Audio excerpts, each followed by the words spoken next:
As I said, we're passing through a very, very unique moment in history when there is this so-called virus. It is a real virus, not an imaginary virus. People are dying. I don't deny that.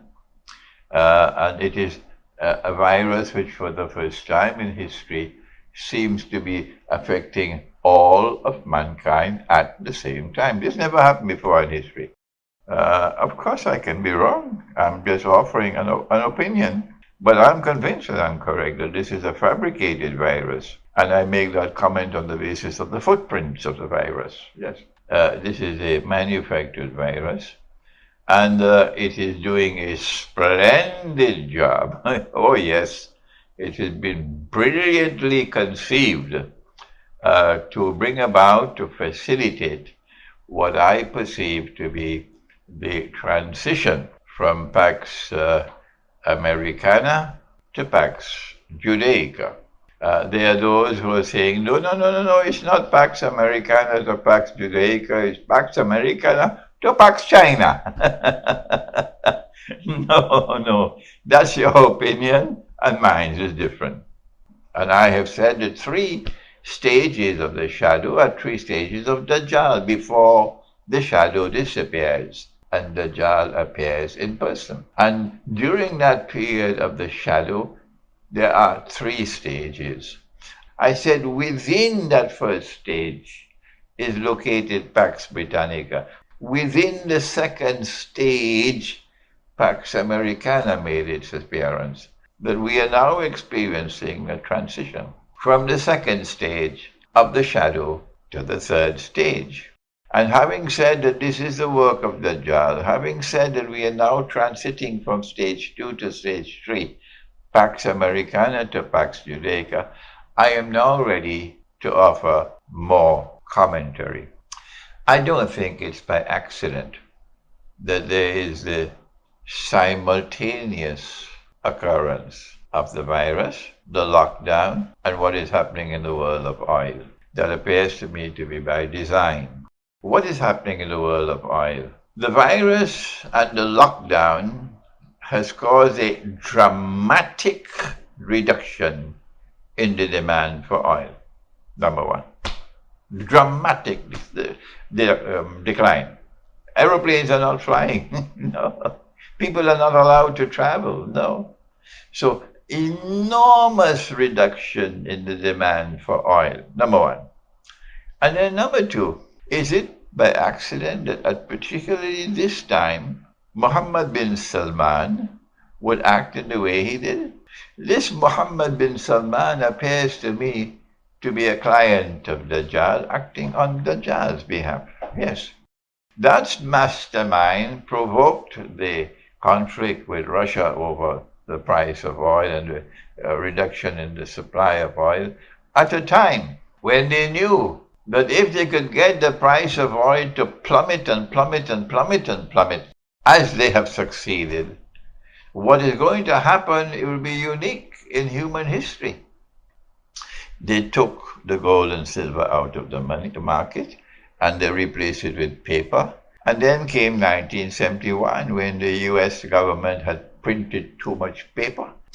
And what the US government did in 1971 was to break the relationship of the US dollar with gold. And then from 1971 to 1973, the US dollar was in no man's land. It could have collapsed. And then Henry Kissinger, he's still alive, he thought he pulled off the greatest scam in history. He thought so. He went to Saudi Arabia in 1973 after the war. The war between Israel and the Arabs had taken place. And during that war, there was the oil boycott. And the price of oil rose from $3 a barrel to $12 a barrel, 400% rise in value. And the Arabs were growing very rich. And then Kissinger went to Faisal, rahimahullah, and said to him, let's make a deal. He accepted the deal. That Saudi Arabia will sell oil for only US dollars.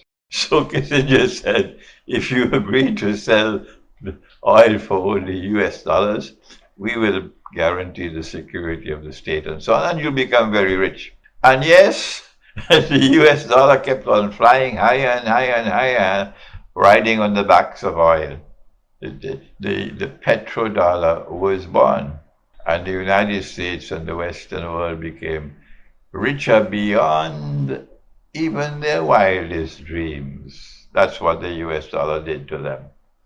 And the rest of the world was growing poorer and poorer and descending into destitution and poverty, while the Darul was eating their biryani and going home and sleep, betraying the Quran. That's what they did.